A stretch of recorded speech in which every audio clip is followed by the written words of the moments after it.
Hello, my name is Duncan and welcome to Back Away from the Donkey or BAFT Books. And today is Tag Tuesday, so I'm unsurprisingly doing a tag. This tag is called There Are 10 But, and I saw this tag on Bart from Book Rising, who I will link below, and he did a really good version of this tag. And I noticed that it was originally done by Katie Books, which I will also tag in the bottom. And I also saw Criminoli's version as well, which was also really good. And I just thought it's quite an interesting tag. There's a couple of quite interesting questions. And so basically it's about books that you would rate as a 10 out of 10. Not that I normally rate books like that, but basically really good books. But there's a but for them. Okay, so the first one is there are 10, but they're over 500 pages. I looked at all the obvious ones like Lord of the Rings and stuff like that, but I picked Kim Stanley Robinson's Red Mars. And the Red Mars trilogy, Kim Stanley Robinson, probably the best sort of colonisation of another planet books I've ever read, really. You know, scientifically, if you want like scientific accuracy, I would have thought these are pretty incredible. So, yeah, Red Mars, Kim Stanley Robinson. There's not much really to say about it, but you need to read it if you're interested. People sometimes complain it's a bit slow and things like that, but yeah, just ignore them. Just read it. It's a great, great series. Red Mars, Blue Mars, Green Mars. That's the trilogy of the books on them.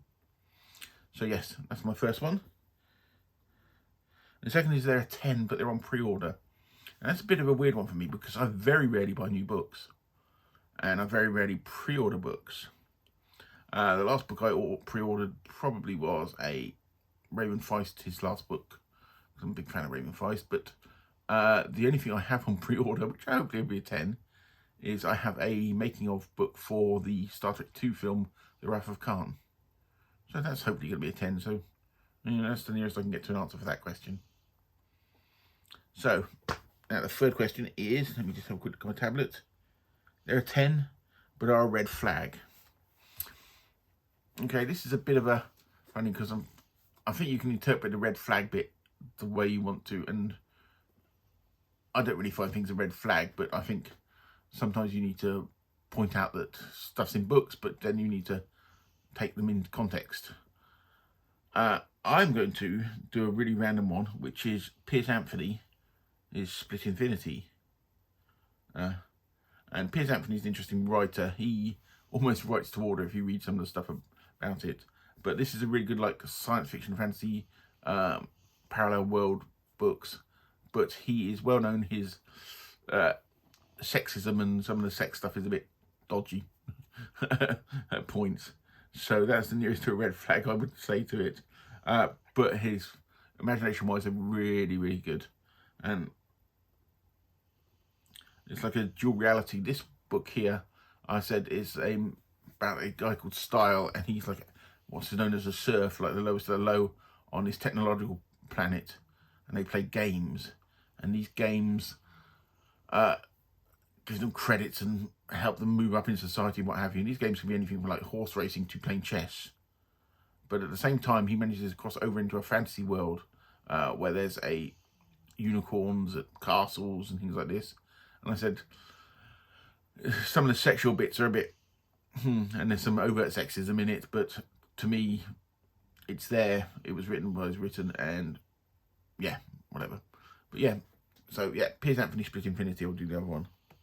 So the fourth question is a 10 but over 100 years old.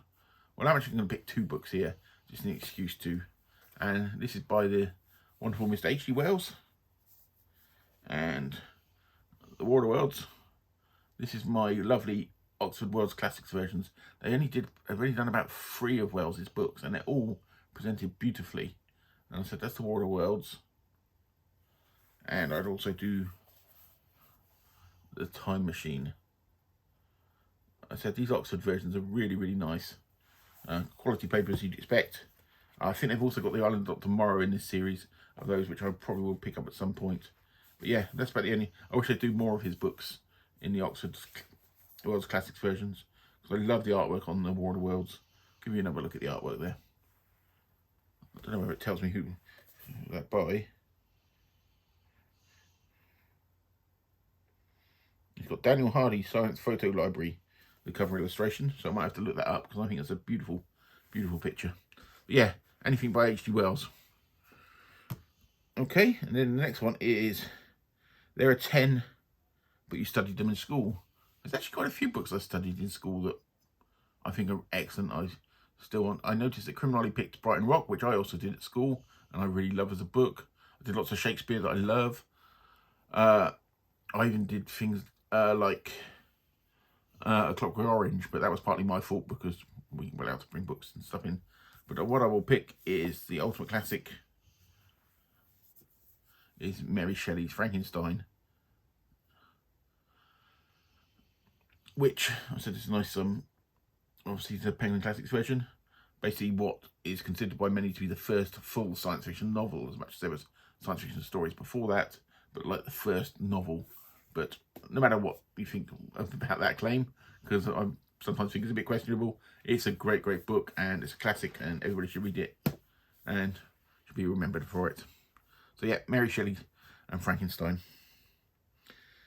And then the final one is There Are 10 But Left You an Emotional Wreck.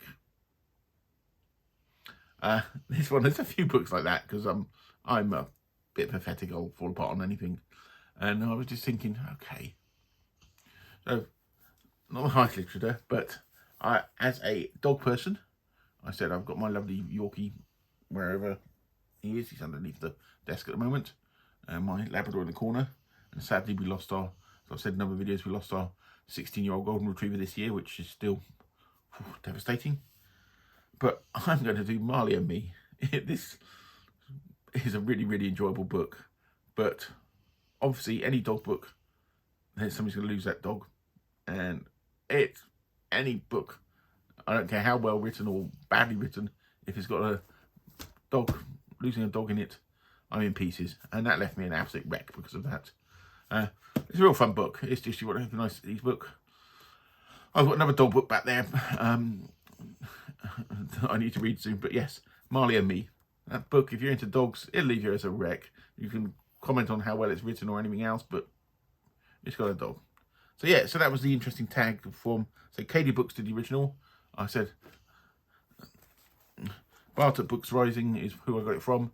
And I said I will also link the Criminality below because he did a really, really nice version of it as well. So yeah, so that's my tag for Tag Tuesday. And I will speak to you all soon.